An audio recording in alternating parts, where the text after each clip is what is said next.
Hey, welcome back. In the previous video, we saw how to create the control plane, but without any policies.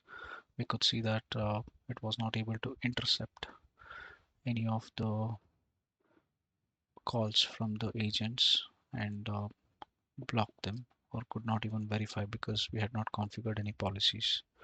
But in this video, we'll be going ahead and configuring the policies and see how the control plane behaves. So I'm going to add some 3 policies here and configure the new control plane. So we'll quickly go through these policies. So I'm importing control plane and governance violation error classes from SDK, and also from policy I'll be importing policy, or using the policy class I'll be creating an instance of the policy. This policy is to block the large wire transfer and intercept that. So in case of any wire transfers more than $10,000, so this requires a CFO approval. So this has to be escalated to the CFO, blocking the transaction.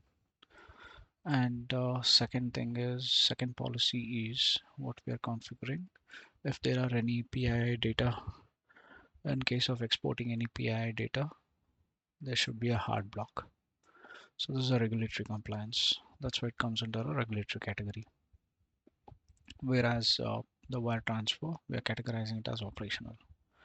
And the third policy that we are configuring is this is basically for the data governance. So in case if someone has to delete any record, it requires a reason. Without any reason, none of the records can be deleted from the database. So we are configuring these 3 policies, and using these 3 policies we'll be configuring the control plane. The name of the control plane is CPE-CH2. Just as an acronym of chapter 2, I've mentioned the name has chapter 2 policies, where we are uh, listing the policies that we have created under this control plane. So let's quickly create this.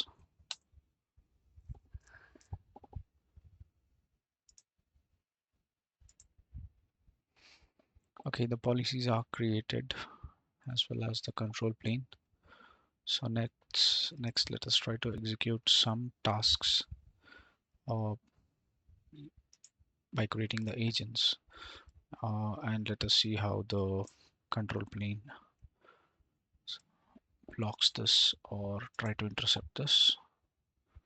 So as a task 1, we'll be trying to do a wire transfer of $75,000 and see what happens.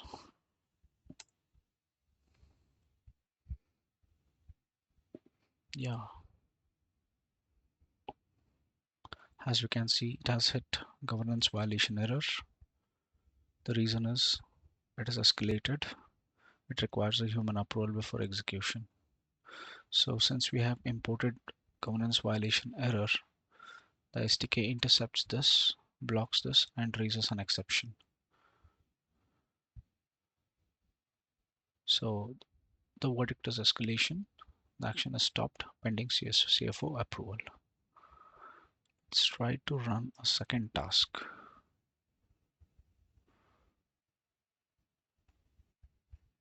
That is for exporting the PII data.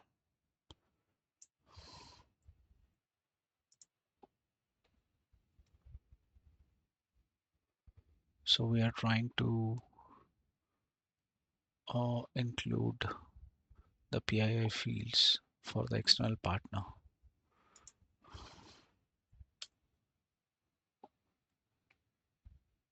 Again, it is blocked by the policy. It is a hard block. It is not escalation. It is a hard block.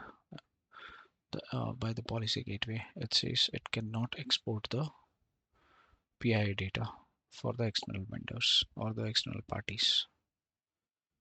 as stated by the policy. Let us try to execute task 3. This is basically to delete the record without any reason. Just prior to that, let us try to do some modification and see. See, the first task that we executed was to wire transfer 75,000, but anything more than 10,000 will be blocked. Let's see if I try to transfer only 5,000. Will it go through? The expectation is it should go through. Yes, it has successfully transferred because this doesn't need a CFO approval. And let us try to trick a bit for the next task. Before that, let us run the task as is. Our third task is to delete a record without any reason. So what I'm doing is I'm trying to delete an employee record from the HR information system without any reason. As expected, this has been blocked because there is no reason stated. Let us try to state a reason. Reason: employee left the company.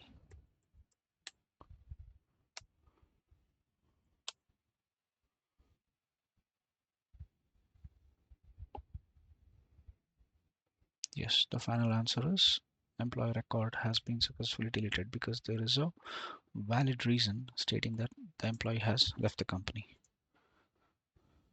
So this is how the policy gateway enforces the policy governance. As we have seen here, we have tried to configure the policies using policy class. There is another way. Suppose if we have a department with no technical background, say from HR background or a finance background, so they need not come and code this SDK. What they can do is they can use a YAML file and configure the YAML file as per the schema, and they should be able to define these policies. So in the upcoming video, we'll see how we can use a YAML file to configure the similar policies and enforce them using this SDK. See you soon.